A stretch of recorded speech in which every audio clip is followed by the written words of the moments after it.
Konnichiwa! Aujourd'hui, on se retrouve non pas pour un Pagan Fact classique, mais pour un Japan Pagan Fact!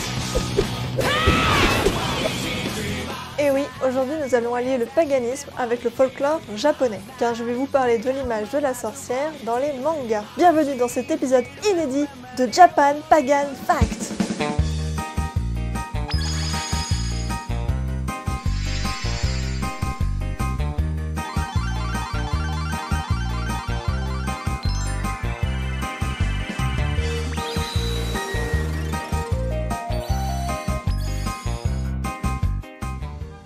Avant de commencer, je dois vous parler du style de manga des Magical Girls. Ce style appartient au shoujo, donc les mangas plus axés pour un public féminin. Et ils appartiennent à une catégorie de mangas fantasy. Ces mangas vont raconter les histoires de jeunes filles possédant des pouvoirs magiques. Le plus célèbre, vous l'avez peut-être déjà en tête,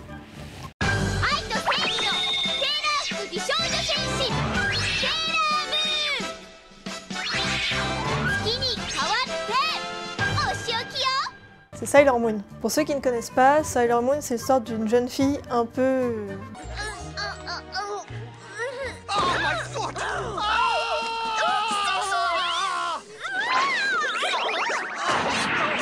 beaucoup maladroite, qui va posséder du jour au lendemain des pouvoirs magiques. En une fraction de seconde, elle va passer à petite étudiante japonaise à une guerrière appartenant à un monde magique. Heureusement, elle va être aidée par un chat, Luna, qui est un peu son familier. Il existe plusieurs Sailors et chacune ont une spécificité différente en fonction des planètes qu'elles représentent. Dans le style des Magical Girls, on retrouve des éléments récurrents à chaque fois, comme la baguette magique ou le compagnon magique, mais surtout le fait de pratiquer la magie pour faire le bien autour de soi. Je vais maintenant vous montrer au travers de quelques exemples l'image type de la sorcière dans les mangas. Tout d'abord, dans les mangas, pour devenir une sorcière, il faut quitter sa famille pendant une durée d'au moins 1 an. C'est un peu un rite de passage obligatoire. Dans Flying Witch, Makoto doit quitter son foyer pendant 1 an, et ce à l'âge de 15 ans. Elle aura pas besoin de trouver un logis parce qu'elle va être hébergée à la campagne chez des cousins. Mais une fois là-bas, elle va quand même devoir apprendre à devenir indépendante et à se débrouiller par soi-même. Et par exemple, un des plus gros problèmes de Makoto, c'est qu'elle n'a pas du tout le sens de l'orientation.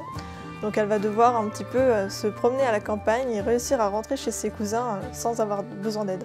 Mais elle va surtout devoir exercer sa magie pour faire des progrès, et comme ça, quand elle rentrera chez elle 1 an après, elle pourra montrer qu'elle est devenue une sorcière aguerrie.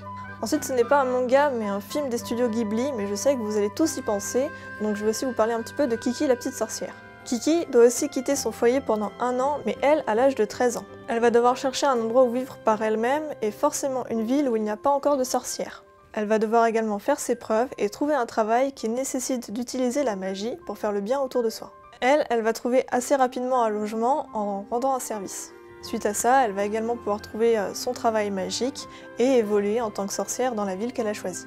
Neko, du manga Sorcière en formation, va devoir partir comme dans Flying Witch à l'âge de 15 ans et pendant 1 an. Donc on retrouve toujours cette notion de tenir 1 an pour faire ses preuves. Et comme Kiki, elle doit s'installer dans une ville où il n'y a pas encore de sorcières. Elle possède quelques économies, mais elle va rapidement devoir trouver un travail qui nécessite d'utiliser la magie pour encore une fois rendre service autour d'elle. Et comme Kiki, grâce à un service rendu, elle va pouvoir trouver un logement assez rapidement. Il y a soit cette notion de formation indépendante, de tenir 1 an loin de la famille, soit des écoles de sorcellerie. Ouais, des genres de Poudlard japonais.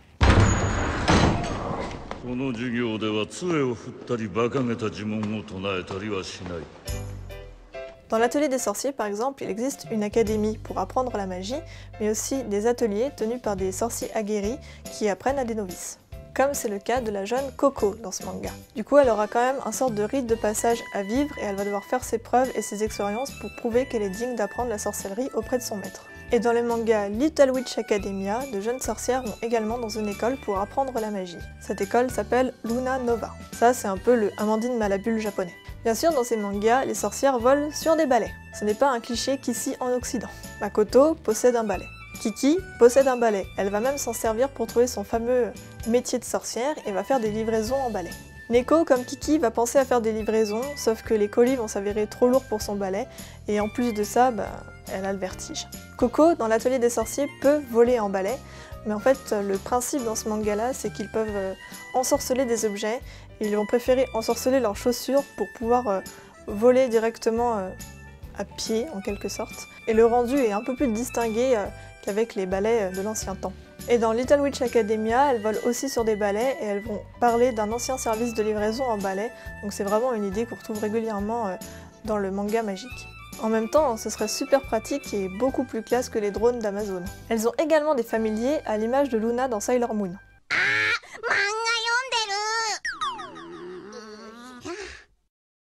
Les animaux magiques sont là pour les aider.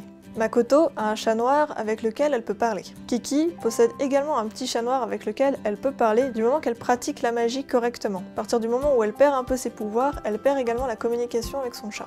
Et bon, Neko, dans le genre pas de chance, en plus d'avoir le vertige, elle est allergique au chat et possède comme familier un chat. Bon, un chat en peluche, mais on comprend bien depuis le début du manga que c'est pas vraiment une peluche. Et le pire, elle est allergique au chat et elle s'appelle Neko, qui veut dire chat en japonais. L'ironie du mangaka. La tenue vestimentaire a également un rôle important. Kiki et Neko doivent porter le noir obligatoirement, ce qui leur déplaît fortement. Kiki va se résigner, tandis que Neko, elle, va adapter sa tenue en fonction de ses goûts et de cette obligation du noir, et va se créer un uniforme d'étudiante japonaise classique et sexy comme on voit souvent dans les mangas, tout en gardant la sobriété du noir. Dans l'atelier des sorciers, les sorciers portent des chapeaux pointus et des capes. Et dans Little Witch Academia, c'est un combo, elles sont habillées en noir avec des chapeaux pointus et des capes. Il existe plusieurs spécialités de sorcellerie. Par exemple, Makoto de Flying Witch est herboriste. Elle se débrouille super bien avec les plantes, elle sait les reconnaître et elle va même faire des cadeaux un peu incongrus qui vont donner des scènes super marrantes tout au long du manga. でも、この薬を使えば一時的にですが人の姿になれるはずなんです。本当に大丈夫？大丈夫です。きっと成功します。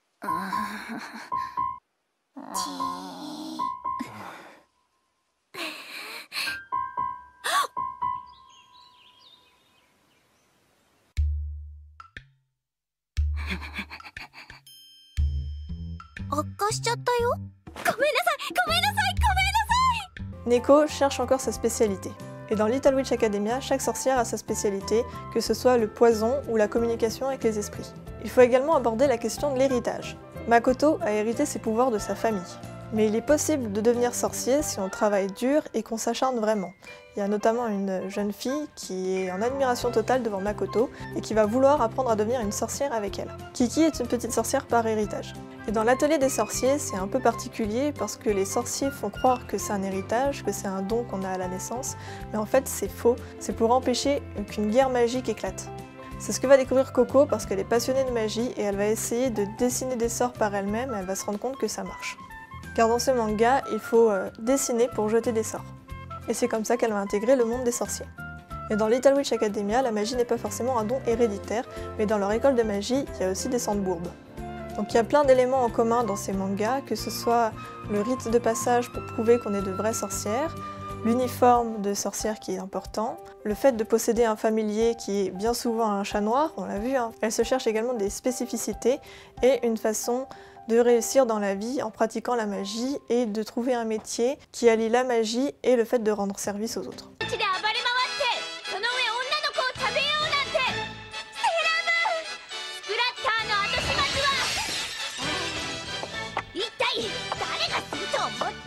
Et ça, c'est vraiment l'élément le plus important des mangas de sorcières, de se servir de la magie uniquement pour faire le bien, pour rendre service et pour rendre heureux les gens autour de soi. C'est vraiment la ligne dominante de ces personnages.